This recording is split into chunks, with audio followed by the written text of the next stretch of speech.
വർഷങ്ങളായി തിരുവനന്തപുരത്തെ ജനങ്ങൾ കാത്തിരുന്ന മെട്രോ പദ്ധതി വീണ്ടും പ്രതീക്ഷ നൽകുന്ന ഘട്ടത്തിൽ എത്തിയിരിക്കുകയാണ്. സംസ്ഥാന ബജറ്റിൽ 20 കോടി രൂപ വകയിരുത്തിയതോടെ പദ്ധതിക്ക് പുതിയ ജീവൻ ലഭിച്ചു. തലസ്ഥാന നഗരത്തിന്റെ ഗതാഗത സംവിധാനത്തെ കൂടുതൽ അത്യാധുനികവും സൗകര്യപ്രദവുമായി മാറ്റുക എന്നതാണ് മെട്രോ പദ്ധതിയുടെ പ്രധാന ലക്ഷ്യം. Thampanoor medical college, techno park, വിമാനത്താവളം, റെയിൽവേ സ്റ്റേഷനുകൾ തുടങ്ങിയ പ്രധാന കേന്ദ്രങ്ങളെ ബന്ധിപ്പിച്ചായിരിക്കും മെട്രോ സർവീസ്. പദ്ധതി യാഥാർത്ഥ്യമായാൽ നഗരത്തിലെ പൊതുഗതാഗത രംഗത്ത് വലിയ മാറ്റമുണ്ടാകും. ഇപ്പോൾ 31 കിലോമീറ്റർ ദൈർഘ്യമുള്ള പാതയാണ് പരിഗണിച്ചിരിക്കുന്നത്. എന്നാൽ ഭാവിയിൽ ആറ്റിങ്ങലിലേക്കും നെയ്യാറ്റിൻകരയിലേക്കും മെട്രോ നീട്ടാനുള്ള സാധ്യതയും നിലനിൽക്കുന്നു.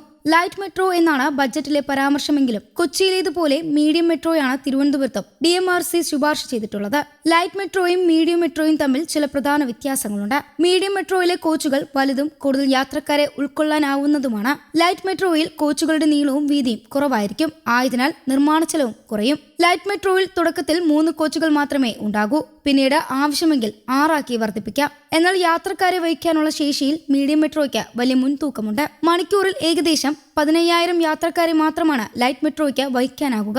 മീഡിയം മെട്രോയ്ക്ക് ഇത് 40,000 വരെ എത്തും. വേഗതയിലും വ്യത്യാസമുണ്ട്. ലൈറ്റ് മെട്രോയുടെ പരമാവധി വേഗത മണിക്കൂറിൽ 60 കിലോമീറ്റർ ആണ്. മീഡിയം മെട്രോയ്ക്ക് മണിക്കൂറിൽ 100 കിലോമീറ്റർ വരെ സഞ്ചരിക്കാൻ കഴിയും. ഒരിക്കൽ ലൈറ്റ് മെട്രോ ട്രാക്ക് നിർമ്മിച്ചാൽ പിന്നീട് അതിലൂടെ മീഡിയം മെട്രോ ഓടിക്കാൻ സാധിക്കില്ല എന്നതും ശ്രദ്ധേയമാണ്. പദ്ധതിയുടെ വിശദമായ റിപ്പോർട്ട് തയ്യാറാക്കുന്നത് ഡൽഹി മെട്രോ റെയിൽ കോർപ്പറേഷനാണ്. റിപ്പോർട്ട് സംസ്ഥാന സർക്കാർ അംഗീകരിച്ച ശേഷം കേന്ദ്ര സർക്കാരിന്റെ അനുമതിക്കായി സമർപ്പിക്കും. കേന്ദ്ര സർക്കാരിന്റെ പുതിയ മെട്രോ നയപ്രകാരം സ്വകാര്യ പങ്കാളിത്തം പദ്ധതിയുടെ ഭാഗമായിരിക്കും. ഭൂമി ഏറ്റെടുക്കൽ പരമാവധി കുറയ്ക്കാനാണ് സർക്കാർ ശ്രമിക്കുന്നത്.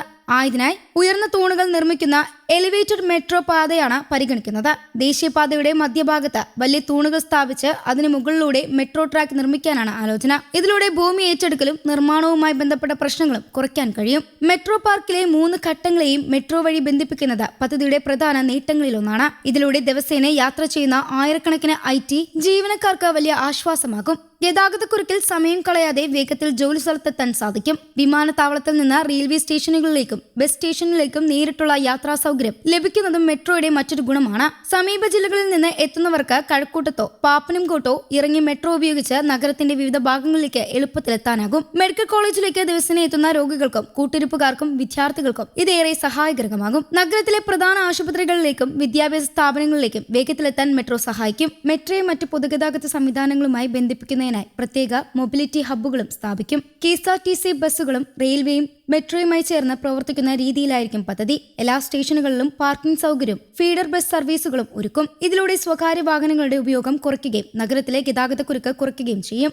ലുലു മാൾ ഉൾപ്പെടെയുള്ള പ്രധാന വ്യാപാര കേന്ദ്രങ്ങളിലേക്കും മെട്രോ കണക്ഷൻ ലഭിക്കും. ആയതിനാൽ ജോലിക്കാരും വിദ്യാർത്ഥികളും വിനോദയാത്രക്കാർക്കും ഒരുപോലെ ഈ പദ്ധതി പ്രയോജനകരമാകും. തിരുവനന്തപുരത്ത് മെട്രോ കൊണ്ടുവരാനുള്ള ശ്രമം പുതിയതല്ല. കൊച്ചി മെട്രോ പ്രഖ്യാപിച്ചതിന് പിന്നാലെ സംസ്ഥാനത്തിന്റെ വികസനത്തിൽ സന്തുലിതാവസ്ഥ ഉറപ്പാക്കുക എന്ന ലക്ഷ്യത്തോടെ അന്നത്തെ മുഖ്യമന്ത്രി ഉമ്മൻചാണ്ടിയാണ് തിരുവനന്തപുരം മെട്രോ പദ്ധതി പ്രഖ്യാപിച്ചത്. 4 വർഷത്തിനുള്ളിൽ പദ്ധതി പൂർത്തിയാക്കാൻ DMRCയുമായി ധാരണാപത്രവും ഒപ്പുവച്ചിരുന്നു. പദ്ധതിയുടെ വിശദമായ റിപ്പോർട്ട് തയ്യാറാക്കാൻ മാത്രം 11 കോടി രൂപ ചെലവഴിച്ചു. 2014 തയ്യാറാക്കിയ റിപ്പോർട്ട് 2017 പുതുക്കുകയും ചെയ്തു. പിന്നീട് 2021 ഫെബ്രുവരിയിൽ സംസ്ഥാന സർക്കാരിന്റെ റിപ്പോർട്ടിന് അംഗീകാരം നൽകി. പാതയുടെ ദിശയിൽ ചില മാറ്റങ്ങൾ വരുത്തുന്നതിനായി വീണ്ടും പഠനങ്ങളും നടത്തി. 2025 നവംബറിൽ പുതിയ അലൈൻമെന്റും സർക്കാർ പ്രഖ്യാപിച്ചു. എന്നിരുന്നാലും ഇതുവരെ കേന്ദ്ര സർക്കാരിന്റെ അന്തിമാനുമതി ലഭിച്ചിട്ടില്ല. ബജറ്റിൽ ലൈറ്റ് മെട്രോ എന്നാണ് പരാമർശിച്ചിട്ടുള്ളത്. എന്നാൽ DMRCയുടെ ശുപാർശ മീഡിയം മെട്രോ സംവിധാനമാണ്. ആദ്യം മോണറേറിയൽ പദ്ധതിയാണ് പരിഗണിച്ചിരുന്നത്. പിന്നീട് അത് ലൈറ്റ് മെട്രോയാക്കി മാറ്റി. എന്നാൽ നഗരത്തിന്റെ ഭാവി വളർച്ചയും യാത്രക്കാരുടെ വർധനവും കണക്കിലെടുത്താണ് മീഡിയം മെട്രോ കൂടുതൽ അനുയോജ്യമാണെന്ന് വിലയിരുത്തുന്നത്. രാജ്യത്തെ കൂടുതൽ നഗരങ്ങളിലേക്ക് മെട്രോ വ്യാപിക്കുമെന്ന് പ്രധാനമന്ത്രി നരേന്ദ്രമോദി പലവട്ടം വ്യക്തമാക്കിയിട്ടുണ്ട്. ആയതിനാൽ തിരുവനന്തപുരം മെട്രോയ്ക്കും കേന്ദ്രാനുമതി ലഭിക്കുമെന്ന പ്രതീക്ഷ ശക്തമാണ്. നിലവിൽ പരിഗണിക്കുന്ന 31 കിലോമീറ്റർ നീളമുള്ള മെട്രോ പാതയിൽ 27 സ്റ്റേഷനുകളാണ് ഉണ്ടാകുക. പാപ്പനംകോട് മുതൽ കിള്ളിപ്പാലം, തമ്പാനൂർ, പാളയം, ശ്രീകാര്യം, കഴക്കൂട്ടം, ടെക്നോ പാർക്ക്, കൊച്ചുവേളി, വിമാനത്താവളം വഴി ഈഞ്ചക്കൽ വരെ എത്തുന്ന രീതിയിലാണ് പാത രൂപകൽപ്പന ചെയ്തിരിക്കുന്നത്. പദ്ധതിയുടെ ആകെ നിർമ്മാണ ചെലവ് ഏകദേശം 10,000 കോടി രൂപയാണ് എന്നാണ് കണക്കാക്കുന്നത്. 1 കിലോമീറ്റർ മെട്രോ പാത നിർമ്മിക്കാൻ ഏകദേശം 320 കോടി രൂപ ചെലവ് വരും. ഇതിൽ 40% തുക കേന്ദ്ര സംസ്ഥാന സർക്കാരുകൾ വഹിക്കും. ബാക്കി 60% തുക വായ്പയിലൂടെയാണ് കണ്ടെത്തുക. തിരുവനന്തപുരം മെട്രോ പദ്ധതി യാഥാർത്ഥ്യമായാൽ നഗരത്തിന്റെ ഗതാഗത രംഗത്ത് വലിയ മാറ്റമുണ്ടാകുമെന്ന കാര്യത്തിൽ സംശയമില്ല. യാത്രാ സമയം കുറയ്ക്കുകയും ഗതാഗതക്കുരുക്ക് കുറഞ്ഞു വരികയും പൊതുഗതാഗതം കൂടുതൽ ജനപ്രിയമാകുകയും ചെയ്യും. തലസ്ഥാന നഗരത്തിന്റെ വികസനത്തിന് പുതിയ ദിശ നൽകുന്ന പദ്ധതിയായാണ് തിരുവനന്തപുരം മെട്രോയെ എല്ലാവരും പ്രതീക്ഷയോടെ കാണുന്നത്. News desk Kerala Kaumudi.